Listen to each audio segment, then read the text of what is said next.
예, 오늘 우리에게 주신 하나님 말씀은 누가복음 6장 17절에서 26절입니다.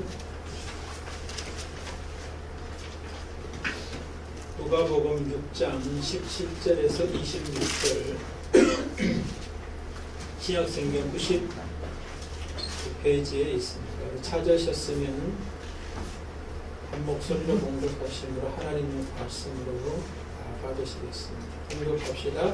예수께서 그들과 함께 내려오사 함께 서시니 그 제자의 많은 무리와 예수의 말씀을 듣고 원칙을 받으려고 유대사 사방을 가리면서 주와 시도문의 나라로부터 많은 백성을 온더라. 그 귀신에게 고난만 받는 자들을 접하심을 받은지라. 온 무리가 예수를 만져서 힘쓰니 우리는 능력이 예수께로 나타나서 모든 사람을 낫게 하니라. 예수께서 눈을 던져서 보시고 계시되 그 가난한 자는 복이 있나니 하나님의 것이며 진실을 줄인 자는 복이 있나니 내가 그를 얻을 것이며 지금 모든 자는 복이 있나니 내가 싸울 것이며 인간으로 만난 사람들이 그를 미워하며 멀리하고 욕하고 내 이름을 악하다 해버릴 때에는 너희에게 이르리라. 그날에 기뻐하고 기울라 하늘에서 내상이 있으리라. 그들의 백성들이 선지자들에게 이와 같이 하였다. 그러나 너희서 진정하여 너희는 자여 너희의 위로를 의미하라. 나에서 진정하여 지금 내 그런 자여 너희는 주리이리라. 나에서 진정하여 너희 지금 자여 너희가 행동하며 되리라. 모든 사람이 너희를 칭찬하며 하였다. 그들의 조상들이 거짓 선지자들에게 이와 같이 하였느니라. 주간 잘 지내셨어요? 네. 예. 우리가 선수들이, 운동 선수들이 운동을 하다가 승리를 거두지 못할 때 제일 먼저 하는 것이 있어요. 혹시 그것이 무엇인지 아십니까?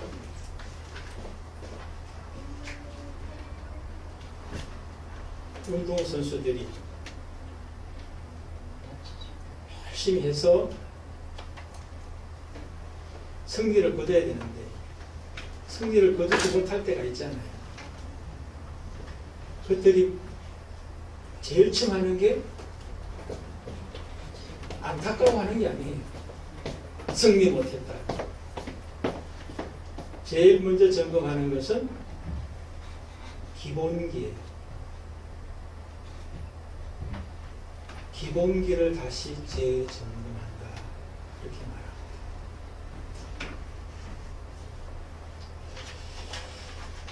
세상에 많은 사람들이 복을 추구하죠.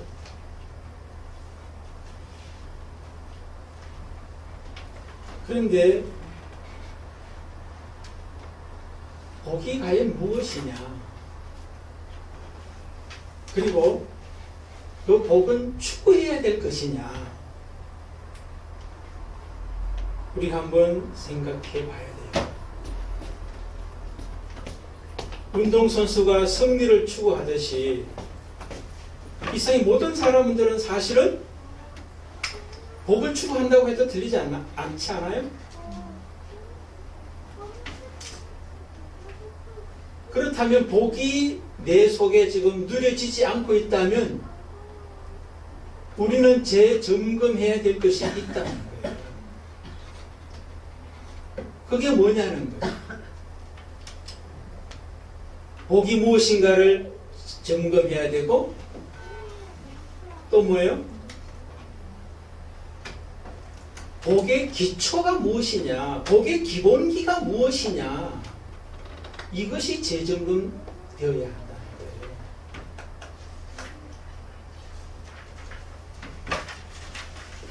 오늘도 이제 말씀해 보면 복 있는 사람과 화 있는 사람 이야기를 합니다.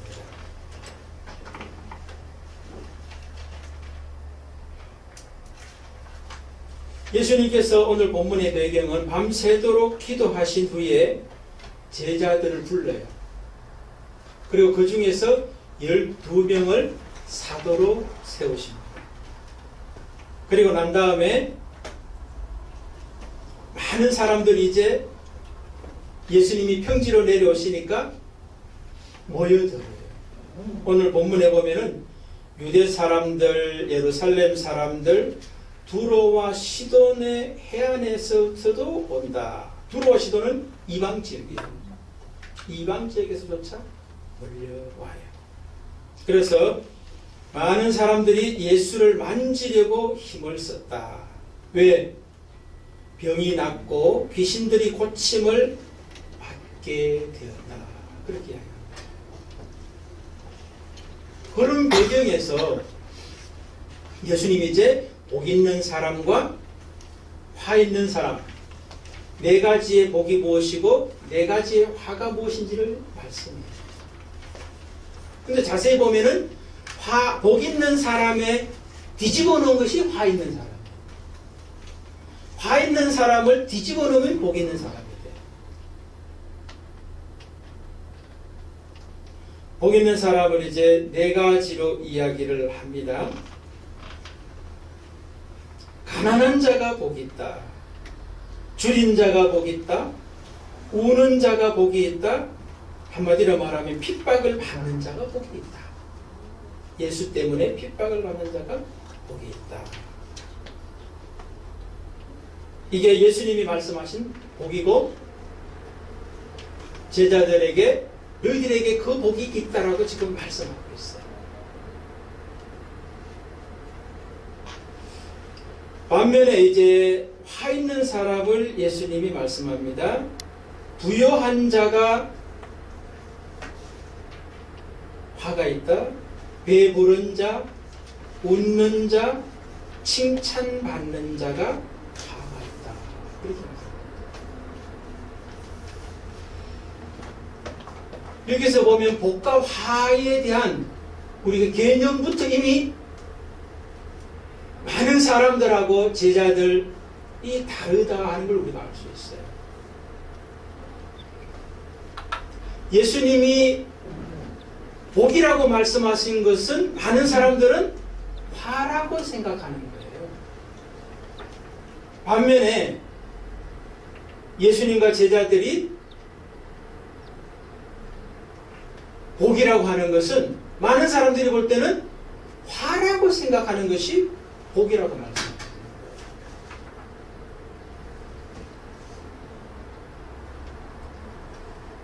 여러분들 부자 복이에요? 아니에요?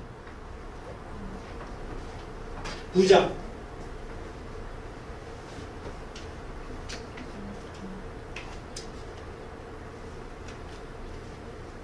배부른 자 만족하는 자예요.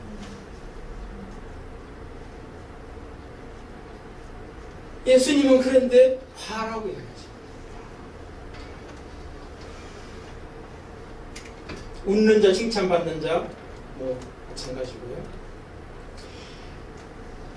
예수님 말씀하시는 복 있는 자, 가난한 자는 빈곤한 자, 구걸하는 자예요, 의미가. 줄인 자, 굶주린 자죠. 우는 자, 핍박받는 자, 핍박받는 자예요. 근데 왜 예수님과 많은 사람들이 복이라고 하는 개념이 이렇게 반대일까? 여러분들은 예수님이 말씀하는 복과 화 중에서 여러분은 무엇을 복으로 생각하셨어요?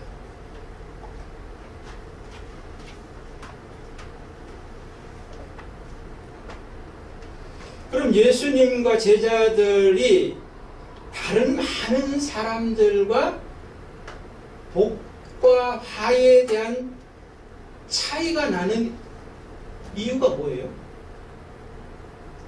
왜 그런 차이가 날까요?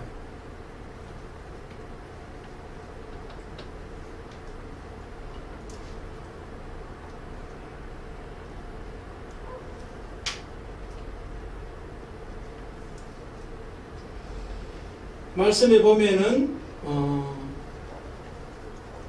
화 있다고 말했던 그 사람들은 이미 위로를 받았다.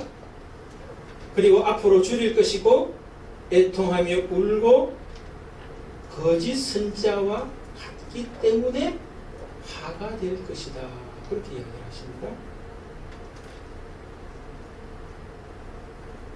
다른 말로 하면 참복이 무엇인지를 몰라 외적인 것을 추구해요. 이 사람들이. 그러나 현재도 미래도 화를 살고 있는 거예요. 반면에 예수님과 제자들이 복이라고 생각했던 사람들이 다른 것은 차이는 하나님 나라가 이미 그들의 것이기 때문이다. 배부를 것이다. 웃을 것이다. 하늘에서 상이 클 것이다. 결과의 차이가 있죠. 그죠? 현재도 차이가 있고 결과도 차이가 있어요.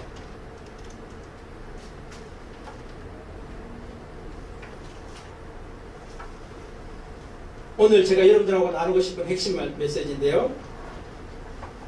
그러면 왜 예수님은 제자들이 복이 있다고 그러냐? 세상에 많은 사람들은 화라고 생각하는 것을 복이 있다고 말씀하시고 세상 사람들이 화라고 생각하는 것이 참 복이라고 말씀하시는 진짜 이유가 뭐냐는 거예요. 결과의 차이가 아니라 더 근본적인 차이 때문에 그래요.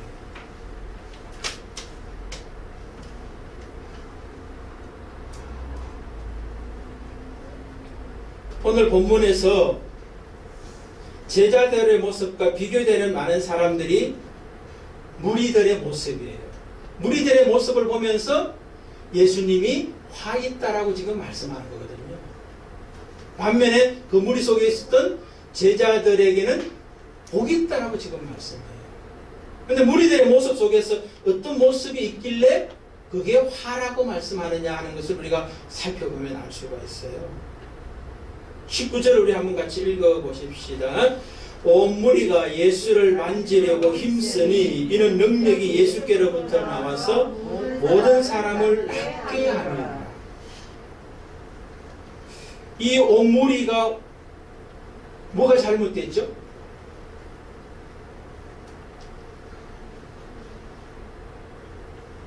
예수를 만지려고 힘을 써요. 뭐가 문제예요?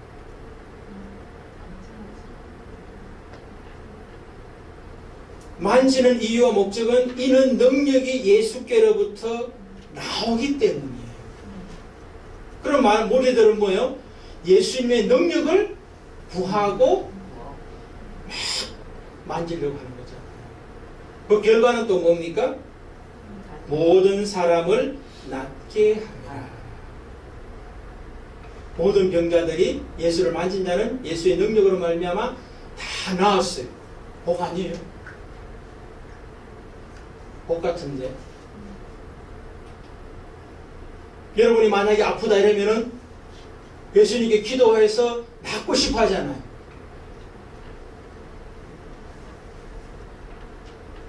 우리 인생을 살아가면서 많은 어려움들이 있을 때 예수께 나와가지고 기도해가지고 매달려서 그 문제 해결을 원하잖아요. 그게 뭐가 문제예요? 근데 그게 예수님은 화라는 거예요. 화.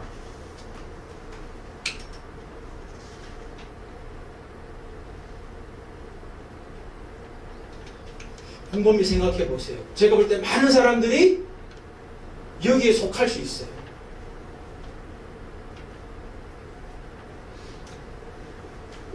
반면에 제자들 보고 복이 있다라고 예수님이 말씀하시는데 20절 우리 한번 읽어보십시다. 제자들의 모습에 뭔가 다른 게 있기 때문에 그들에게 복이 있다라고 지금 말씀하시거든요. 20절 같이 읽읍시다. 예수께서 눈을 들어 제자들을 보시고 이르시되 너희 가난한 자는 복이 있나니 하나님 나라가 너희 것이니요.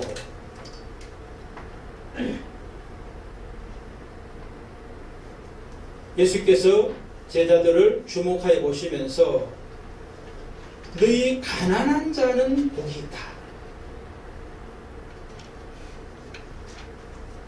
왜 복이 있느냐? 하나님의 나라가 너희 것입니다.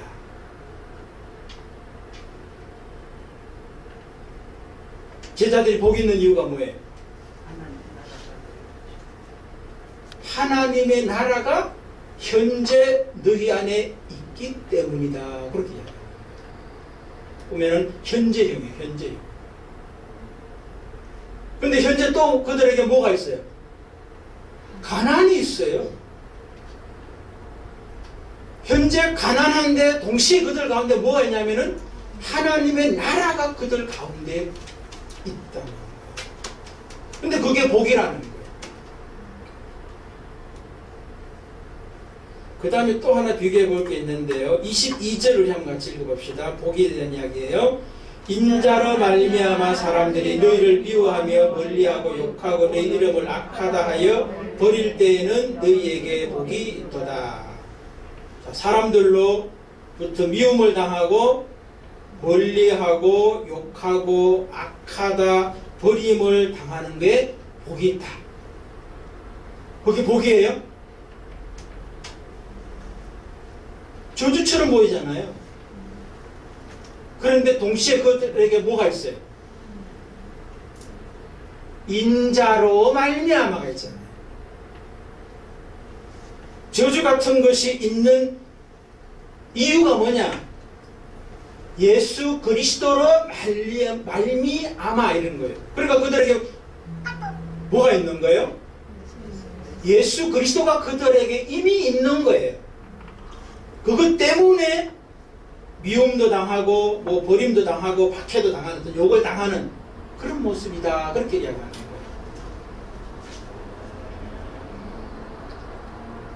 조금 전에 무리들과 지금 제자들의 이야기를 지금 비교했어요. 이 상황 속에서 예수님이 화가 무엇이고 복이 무엇이고 복이 무엇이고 화가 무엇인지를 가르쳐주고 있는 거예요. 그럼 예수님이 화처럼 보이는 제자들에게 복이 있다고 하는 이유가 뭐냐? 이렇게 물으면 뭐라고 답할 수 있어요? 하나님도 있고 예수도 그 안에. 그렇죠.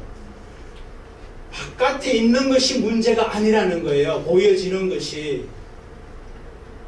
보이지 않는 것이 더 중요하다는 거예요. 가난하고 줄이고 울고 핍박받는 것보다 그것은 밖에 보이는 것들이에요. 외부적인 것이에요. 근데 보이지 않고 내부적인 것, 하나님의 나라와 예수 그리스도가 있느냐 없느냐가 더 중요해요.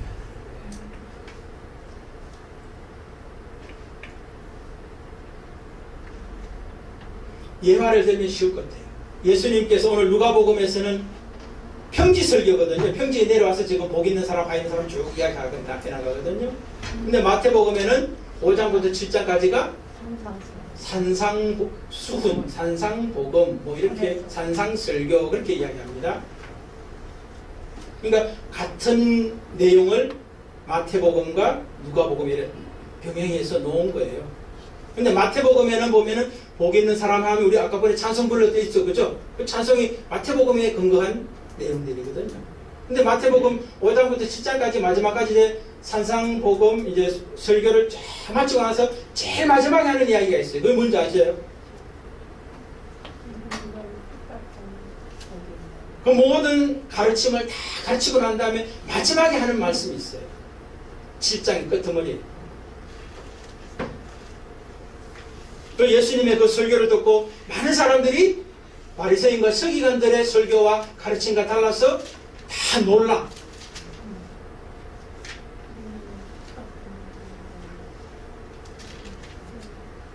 반석 위에 집을 지은 자와 모래 위에 집을 지은 자 이야기예요. 반석 위에 집을 지은 자는 지혜로운 자고 모래 위에 집을 지은 자는 어리석은 자다. 왜? 창수가 나면은 반석 위의 집은 든든하게 서 있지만 모래 위에 집을 지은 자는 다 허물어진다.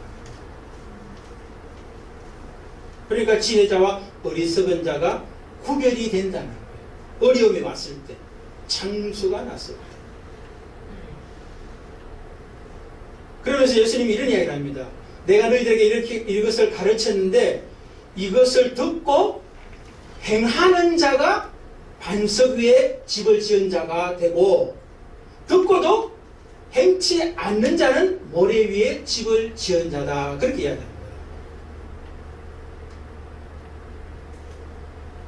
그럼 여기서 행함이 뭐냐는 거죠? 집을 짓는 게 행함이냐는 거예요. 반석 위에 집을 짓는 자도 집을 짓죠. 모래 위에 집을 짓는 자도 집을 지었어요. 행함이 있어요. 오히려 반석 위에 집을 짓는 자보다 모래 위에 집을 짓는 자가 더 잘 지을 수 있어요. 왜 그래요? 기초 넣는데 돈이 안 들어가잖아.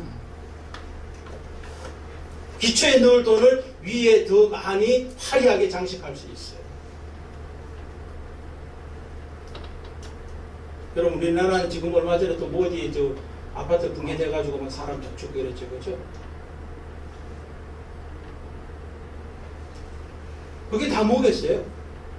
기본에 충실하지 않은 거예요.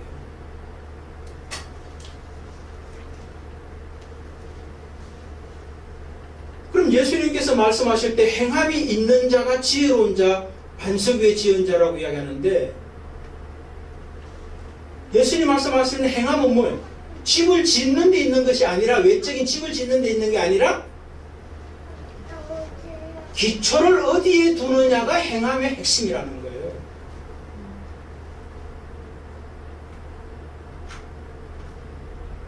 기초를 만드는데 얼마나 행함이 있느냐, 이게 중요하다는 거예요.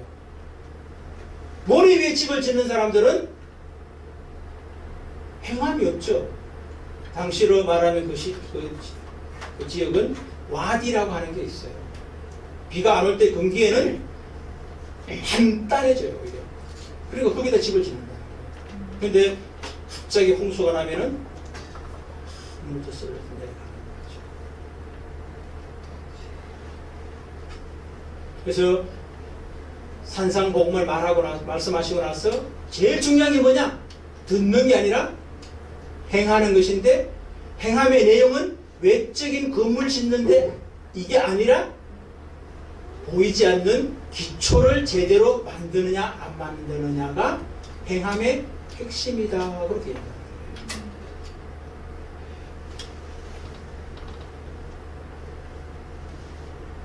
또 하나 말씀이 오늘 본문 바로 앞에 보면은 예수님께서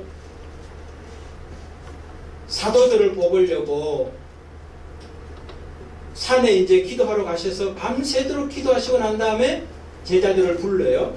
그런데 그 중에서 12명을 사도로 세우세요. 그런데 사도를 세우는 그 이름 명단에 보면은 뭐 이제 예를 들면 이제 베드로부터 이제 쭉 나옵니다. 근데 제일 마지막에 보면은 16절에 예수를 파는 자가 될 가롯 유다도 선택을 해요. 예수님의 기도가 능력이 있어요, 없어요? 밤새도록 기도했어요. 그런데 선택하는 사람이 가롯 유다를 선택해요. 밤새도록 기도했으면 가롯 유다를 선택해야 돼, 안 해야 돼? 안 해야 되지. 우리들의 생각, 대부분의 사람들의 생각이라면. 왜? 가롯 유다가 뭔 일을 해요? 예수를 파는 일을 합니다. 그런데 예수님은 가롯 유다가 자기를 팔 것을 알면서도 그 사람을 선택해요. 왜 그랬을까요?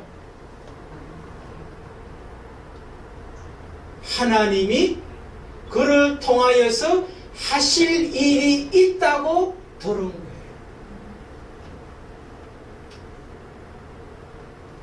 예수 입장에서는 뭐예요? 쉽지 않죠, 그죠? 여러분들 나를 팔 자가, 배신할 자가 있어요. 배신할 줄 알아. 그러면서도 선택을 해. 볼 때마다 어떤 생각 들겠어요? 그런데도 선택해요. 바보라서 선택하나요? 기초가 무엇이냐의 차이라는 거예요. 내 인생의 기초가 하나님이고 예수 그리스도고 하나님의 나라인 사람은 유다도 선택한다. 반면에 모래 위에 집진 자, 다시 말해서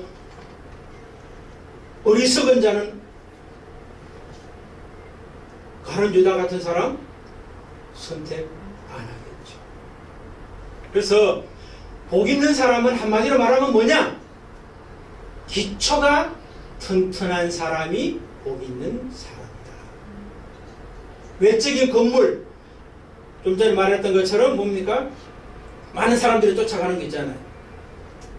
부요함, 배부름, 웃음, 칭찬을 건물이라고 할 수 있어요. 그 건물 밑에가 더 중요하다는 거예요. 건물 위에는 가난이 있고 주림이 있고 울미 있고 핍박이 있을지라도 그 밑에 기초가 하나님의 나라요.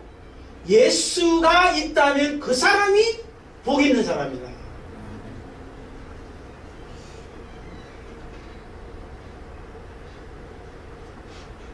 그러니까 복 있는 사람과 화 있는 사람은 다른 거 아니에요. 화 있는 사람은 외적인 존재의 화려함을 추구해요. 그러나 복 있는 사람은 내적인 기초, 근거에 충실합니다. 저와 여러분, 나는 어디에 있는가? 다시 한번 점검하시고 제자들이 되시기를 주의 이름으로 축복을 드립니다.